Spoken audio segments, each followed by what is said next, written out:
ఆశ తమాషా అనుకుంటున్నారు మీరు. ఇడ భయపడేటోడు ఎవరు లేరు. నేనేమంటాడు, నా ఈపు చింతపండు అయిందంటాడు. రేవంత్ రెడ్డి గారు తొండాట ఆడకు. ఏం చేస్తావు?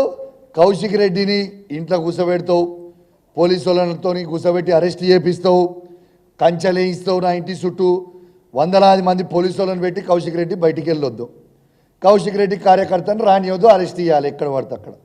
వాళ్ళకేమో ఎస్కాట్ ఇచ్చి ఇంటికి ఇచ్చి దాడి చేయమంటాడు. గిదానే దీన్ని అంటానే ఈ చింతపండు అని.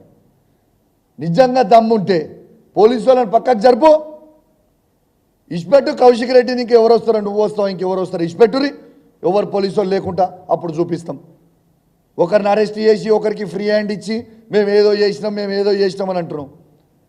అయ్యా రేవంత్ రెడ్డి గారు, మర్చిపోయినట్టున్నావు దినాలు. ఓటు నోటు కేసులో నీ ఈపు చింతపండు అయింది, మర్చిపోయినావా? 6 గ్యారెంటీలు అమలు చేయకపోతే మహబూబ్ నగర్ ప్రజలు నీ ఈపు చింతపండు చేసింది, మర్చిపోయినావా? గురునాథ్ రెడ్డి గారు నీ ఇంటికి వచ్చి నీ ఈపు చింతపండు చేసింది, మర్చిపోయినావా? రేపు తెలంగాణ ప్రజలు నిన్ను చీరి చింత చెట్టుకి కట్టేసి నీ ఈపు చింతపండు చేసే రోజు వస్తుంది దగ్గర. ఎందుకు తొందరపడుతున్నావు బిడ్డ? ఖచ్చితంగా అవుతాయి, ఖచ్చితంగా అవుతుంది. నువ్వు ఎన్ని చేసినా, ఎంత భయపట్టించినా, నువ్వు ఏమి చేసినా, నేను మాత్రం ఇంకేం చేస్తావు? ఎక్కువ హత్య చేయించే ప్రయత్నం చేసినావు, ఇంకా నన్ను హత్య చేయిస్తావు కావచ్చు. Yes, I'm ready to die for people of Telangana. బరాబర్ ఉన్నా. నువ్వు చంపితే చావడానికి నేను రెడీగా ఉన్నా.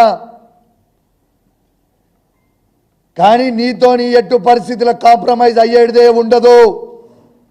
ఖచ్చితంగా నువ్వు ఏవైతే నీ హామీలు ఇచ్చినావో 6 గ్యారెంటీలు ఇస్తామని, ఆ 6 గ్యారెంటీలు ప్రజలకు ఇచ్చే వరకు నీ గుండెల్లో నిద్రపోతాడు కౌశిక్ రెడ్డి బిడ్డ, గుర్తుపెట్టుకో అని చెప్తా ఉన్నాను రేవంత్ రెడ్డికి. నేను ఆల్రెడీ చెప్పిన, నీ స్థాయి కేసీఆర్ గారి స్థాయి కాదు, కేటీఆర్ గారి స్థాయి కాదు, హరీష్ రావు గారి స్థాయి కాదు, ఆఖరికి నా స్థాయికి దిగిపోయినావు అని చెప్పిన. ఇవాళ నా స్థాయికి కూడా కాదు, చిల్లర వీధి రౌడీల స్థాయికి దిగిపోయినావు. నీ స్థాయి గాడికి అయిపోయింది మిస్టర్ రేవంత్ రెడ్డి గారు. నీకు నువ్వు బాగా గ్రేట్ అనుకుంటున్నావు. అధికార మదం కన్ను నెత్తికెక్కినాయి. నీ మదాన్ని ఖచ్చితంగా దించుతాం, ఏం ఫికర్ చేయకు బిడ్డ. దించిన రోజు నీకు ఉంటుందిరా స్వామి రంగా, ఆ రోజు ఉంటుంది, తీసి పెడతాం అని అనుకోకు. నేను ఉట్టిగా నువ్వు మర్చిపోయినట్టున్నావు రేవంత్ రెడ్డి, గుర్తు చేసుకో. నా ఇంటికి వచ్చి, నేను ఆ రోజు కాంగ్రెస్ పార్టీలో ఉన్నప్పుడు నువ్వు నా ఇంటికి వచ్చి నా కాళ్ళు మొక్కినావు. నేను నన్ను పిసిసి ప్రెసిడెంట్ చేయి, దయచేసి సపోర్ట్ చెయ్యి అని చెప్పినావు. ఆ రోజు మర్చిపోయినావా బిడ్డ? ఆ రోజు నువ్వు నా కాళ్ళు మొక్కితే నిన్ను పిసిసి ప్రెసిడెంట్ అన్నాడు, నేను చేసిన.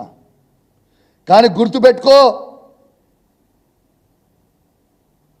ఏ విధంగా నేను ఆ రోజు పిసిసి ప్రెసిడెంట్గా చేసినో, ఇవాళ కేసీఆర్ నాయకత్వంలో మళ్ళా నిన్ను సీఎం పదవి దించే వరకు నిద్రపోకుండా పనిచేస్తా బిడ్డ, జాగ్రత్తలు చూసుకో అని చెప్పి సందర్భంగా నేను హెచ్చరిస్తా ఉన్నాను. ఇవాళ తెలంగాణ ఇంద్రమ్మ ఇళ్లలో చంద్రన్న చెట్లు నాడుతున్నావు.